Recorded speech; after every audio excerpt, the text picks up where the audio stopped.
এক কথায় সিলেট টেস্ট জমে ক্ষীর।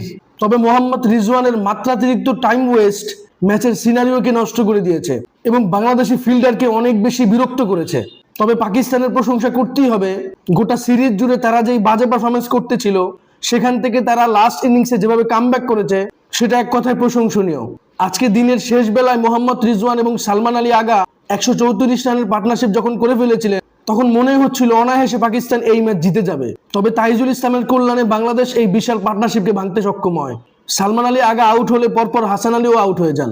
যদিও এই টেস্ট জিততে বাংলাদেশের আরো 3 উইকেট প্রয়োজন, অন্যদিকে পাকিস্তানের 121 রান নিতে হবে। তবে সিলেট টেস্টের প্রথম 2 ইনিংস দেখে মনে হচ্ছিল 3 দিনের বেশি এই টেস্ট এগুবে না, অথচ ঠিকই পঞ্চম দিনে ম্যাচ গড়াচ্ছে।